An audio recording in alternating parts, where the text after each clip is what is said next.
Ini satu permasalahan di sini yang akan kita bahas di sini setelah kita menjelaskan tentang fadlul tauhid, yaitu tentang masalah al-wa'id li'usatil muwahhidin bidukhulin nar. Adanya ancaman bagi orang-orang yang bermaksiat dari kalangan orang yang bertauhid. Ancamannya masuk neraka. Maksudnya ada hadis-hadis sebelumnya yang sudah kita pelajari, bahwa orang yang mengucapkan la ilaha illallah dia pasti akan masuk surga. Jadi orang yang mengucapkan la ilaha illallah dia pasti masuk surga, walaupun mungkin langsung atau tidak langsung. Atau hadis yang menerangkan orang yang mengucapkan la ilaha illallah Allah haramkan dia dari masuk neraka. Jadi Allah haramkan neraka untuk memasukkan orang tersebut. Hati dia tidak akan masuk neraka. Ada hadis-hadis yang seperti itu. Saya ulangi, ya, yang sudah kita pelajari, yaitu orang yang mengucapkan la ilaha illallah dia pasti masuk surga, atau dia diharamkan dari masuk neraka. Ini hadis-hadis yang sudah kita pelajari. Lalu di sana yang kontras di sini, di sana ada hadis-hadis tentang ancaman bahwa orang yang melakukan maksiat ini dia akan diancam dengan azab ini. Lalu bagaimana? Ini kan yang melakukannya orang yang bertauhid. Kalau yang melakukannya orang kafir jelas gak perlu dipermasalahkan. Apa? Dia kafir, gak ada janji untuk masuk surga, dan juga gak ada janji untuk dijauhkan dari api neraka. Tapi sekarang orang yang bertauhid, ada janji dari Allah dia pasti masuk surga, ada janji dari Allah bahwasanya dia tidak akan masuk neraka. Tapi orang yang bermaksiat kan ada ancaman. Dia bertauhid tapi dia bermaksiat, dan ada ancaman dari Allah Subhanahu wa taala tentang para pelaku maksiat. Salah satunya di sini, man syaribal khamra wa sakira lam tuqbal lahu salatun arba'ina sabahan wa in mata dakhalan nar.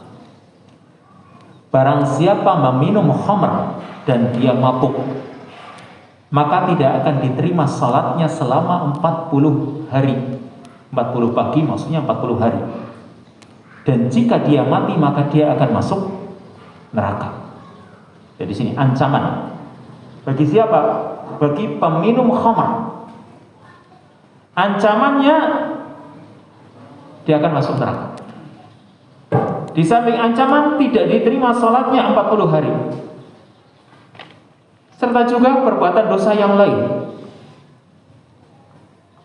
Bahkan tentang membunuh misalnya, man qatala mu'minan muta'ammidan fajaza'uhu jahannam khalidan fiha. Barang siapa yang membunuh seorang mukmin dengan sengaja, maka balasannya neraka jahanam. Bahkan dikatakan dalam ayat dia kekal di dalamnya. Nah, ini bagaimana? Dia seorang mukmin bertauhid, tapi dia melakukan maksiat seperti minum khamr, seperti membunuh, durhaka kepada orang tua, atau mungkin berzina, atau perbuatan dosa yang lain. Bagaimana menggabungkan antara janji bagi orang yang bertauhid berupa masuk surga diharamkan masuk neraka, dengan ancaman bagi orang yang bertauhid sekalipun kalau dia bermaksiat dia akan merasakan mencicipi neraka. Bagaimana menggabungkan hadis-hadis tersebut? Maka poin yang pertama saya baca saja. Qala ba'du ahli ilmi, sebagian ahlul ilmi, sebagian ulama mengatakan, al-muradu min ahadithi syahadati alla ilaha illallah annaha sababun lidukhulil jannah wan najati minan nar wa muqtadi lidalik walakinnal muqtadi la ya'mal 'amalahu illa bistijma'i surutihi wa intifa'i mawani'i. Sebagian ulama mengatakan menggabungkan antara dua yang perkara yang kelihatannya bertentangan tadi, ya kan kelihatannya bertentangan. Orang yang bertauhid kan tidak akan masuk neraka. Dia bertauhid tapi dia melakukan maksiat dan ada ancamannya masuk neraka. Ancamannya dia akan disiksa di neraka. Maka sebagian ahli ilmu ini menggabungkannya yang pertama, bahwa yang dimaksud dari hadis-hadis tentang syahadat la ilaha illallah, bahwa syahadat itu akan menjadi penyebab orang itu masuk surga, selamat dari api neraka. Tentunya kalau ada pengantarnya yang mengantarkan dia untuk masuk surga, selamat dari api neraka. Kalau pengantarnya itu tidak berfungsi atau tidak menjalankan tugasnya dengan benar, yaitu harus terpenuhi syarat-syaratnya dan tidak ada penghalang-penghalangnya, berarti pengantarnya istilahnya ini sukses mengantarkan dia masuk ke surga selamat dari api neraka, maka iya, dia akan masuk surga selamat dari api neraka. Tapi kalau ternyata syarat-syarat yang mengantarkan dia masuk surga itu tidak terpenuhi, berarti dia juga akan mampir dulu ke neraka. Bisa dipahami? Saya ulangi. Menggabungkan atau cara menggabungkan yang pertama antara hadis-hadis tentang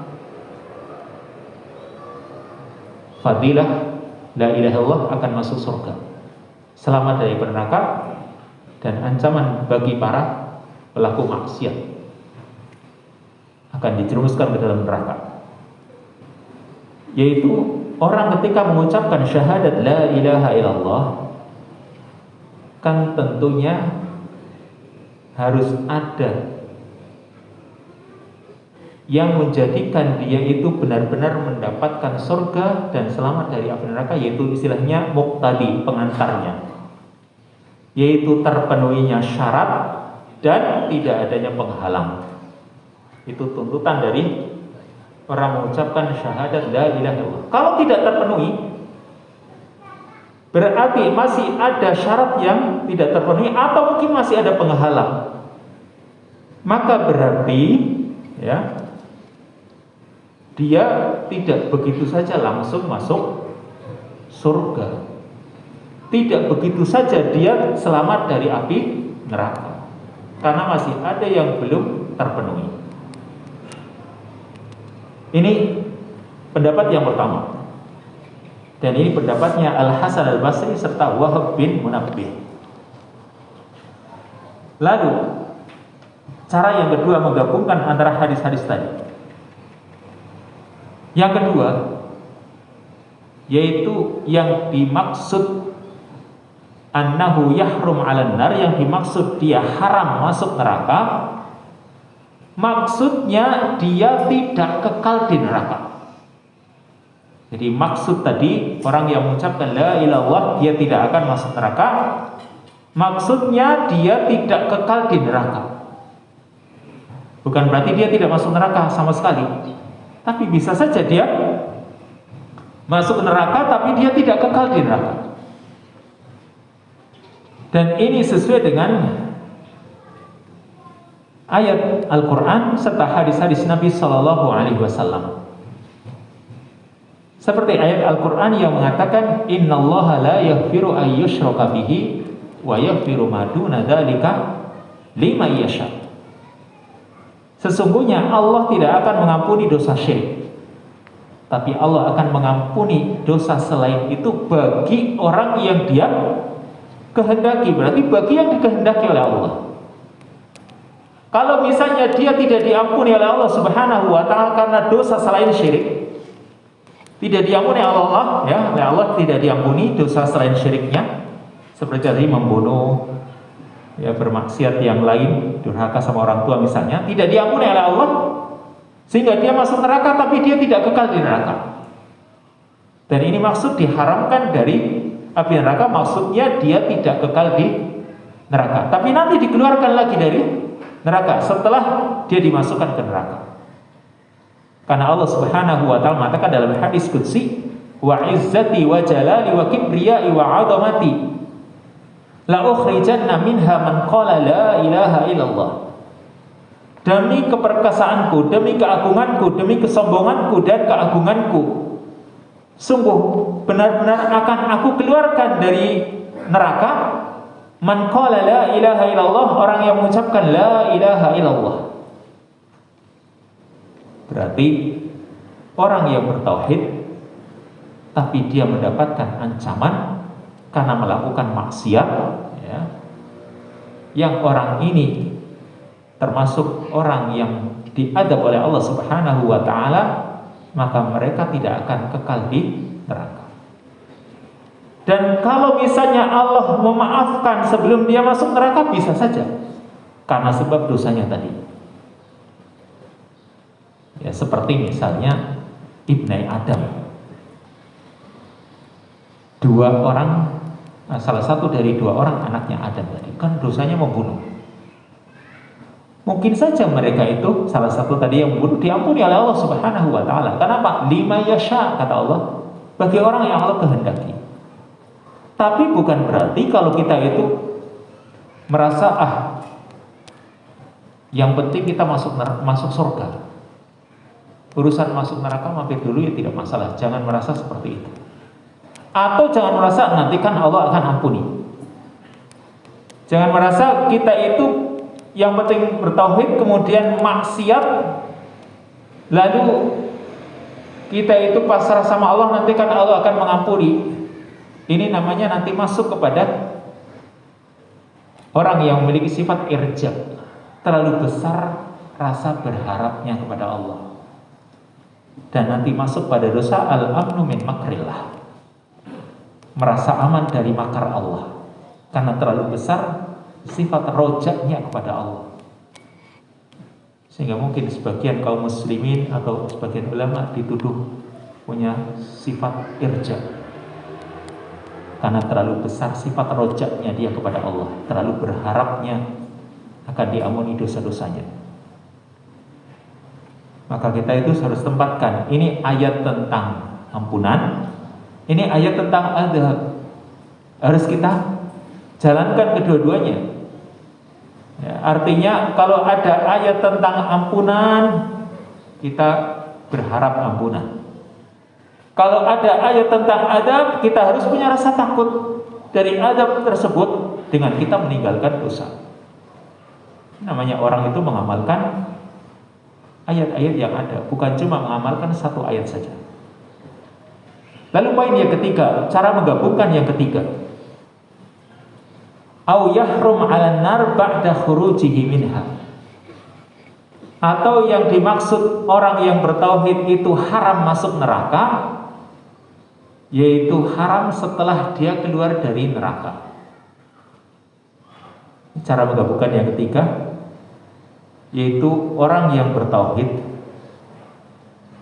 dia bisa saja masuk neraka, tapi kalau dia sudah keluar dari neraka, gak akan mungkin masuk neraka lagi. Ini menggabungkan antara dua perkara yang bertolak belakang tadi. Jadi insya Allah orang yang sudah keluar dari neraka, dikeluarkan oleh Allah dari neraka, mungkin karena Allah sudah mengampuninya, dengan dia sudah dimasukkan dulu ke dalam neraka, lalu Allah ampuni, keluarkan dari neraka, atau mungkin karena sebab ada yang beri syafaat kepada dirinya. Katakanlah ada seorang orang tua yang dia di neraka, naudzubillah. Dia punya anak yang anaknya sudah di surga, dan anaknya yang ada di surga memohon kepada Allah supaya orang tuanya yang ada di neraka dikeluarkan. Yang ini disebut dengan syafaat. Lalu orang tuanya yang ada di neraka ini dikeluarkan oleh Allah Subhanahu wa taala, masukkan ke surga. Kalau sudah keluar dari neraka, maka dia tidak mungkin masuk ke neraka lagi. Ini maksud yang ketiga atau cara menggabungkan yang ketiga. Walaupun mungkin yang ketiga ini ya jelaslah bisa kita cerna atau kita pahami sejak dulu. Gini, kalau orang sudah masuk surga nggak mungkin masuk neraka. Tapi orang yang masuk neraka bisa saja dia nanti masuk surga. Dan ini sudah kita pahami sejak dulu barangkali. Tentunya orang yang dikeluarkan dari neraka dimasukkan kemana? Karena kan cuma 2 tempat. Nggak ada manzilah bainal manzilatain. Ya, nggak ada tempat di antara surga dan neraka, nggak ada. Seperti kelompok Mu'tazilah sendiri, ya, kelompok Mu'tazilah yang menyatakan usatul mu'minin fi manzilah bainal manzilatain, berada di satu tempat nanti di akhirat, berada di satu tempat di antara 2 tempat, tapi akhirnya mereka mengatakan orang yang maksiat dari kalangan kaum muslimin nanti kekal di neraka. Ini kelompok Mu'tazilah yang tentunya bertentangan dengan akidah Ahlussunnah wal Jamaah. Nah, kembali kepada poin yang ketiga tadi. Orang yang sudah keluar dari neraka, insya Allah dia tidak akan masuk lagi ke neraka, alias dia akan kekal di surga. Berdasarkan hadis Abu Hurairah, man qala la ilaha illallah nafa'athu yawman min dahrihi yusibuhu qabla dhalika ma asabahu wallahu a'lam. Barang siapa mengucapkan la ilaha illallah, maka la ilaha illallahnya akan bermanfaat baginya suatu saat nanti. Yauman min dahrihi, berarti suatu saat nanti la ilaha illallahnya akan bermanfaat baginya. Dan kata para ulama menafsirkan kalimat yauman min dahrihi, suatu saat nanti, yaitu di hari kiamat. Yusibuhu qabla dzalika ma asabahu, sekalipun dia mendapatkan sebelumnya apa yang dia terima, yaitu dia dimasukkan ke neraka. Berarti la ilaha illallah insyaallah akan tetap bermanfaat baginya walaupun dia dimasukkan ke dalam neraka terlebih dahulu.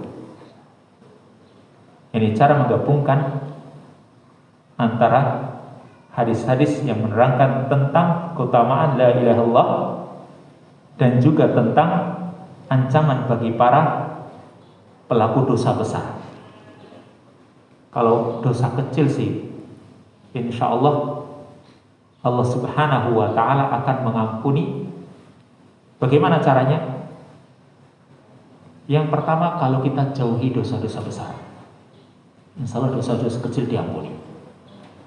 Yang kedua, kalau kita habis melakukan dosa, kita ikuti dengan kebaikan. Wa atbi'is sayyi'atal hasanah tamhuha. Ikutilah perbuatan yang jelek itu dengan perbuatan baik, karena perbuatan baik itu akan menghapusnya, ya. Nanti dengan kita meninggalkan dosa besar, insya Allah secara otomatis dosa kecil dihapus. Atau kita lakukan dosa, atau kita lakukan amal yang baik setelah melakukan dosa. Atau yang ketiga, kita dengan beristighfar, kita mohon ampun kepada Allah Subhanahu wa Ta'ala. Insya Allah istighfar itu juga akan mengampuni dosa-dosa kita. Serta yang keempat, kita melakukan amal-amal soleh yang menjadi pelebur dosa. Misalnya sholat 5 waktu, dari Jumat ke Jumat berikutnya, dari Ramadan ke Ramadan berikutnya, dari haji ke haji berikutnya, dari satu ibadah kepada ibadah yang lain. Bahkan seperti saum misalnya, saum yang sunnah yang kita pahami, puasa Arafah, terhapus dosa 2 tahun, setahun sebelumnya dan setahun sesudahnya. Yang dihapus dosa-dosa kecil. Saum Asyura akan menghapus dosa setahun sebelumnya. Ini ibadah-ibadah yang memang sifatnya akan menghapus dosa-dosa kita. Dan dosa-dosa yang dimaksud adalah as-saghair, yaitu dosa-dosa kecil.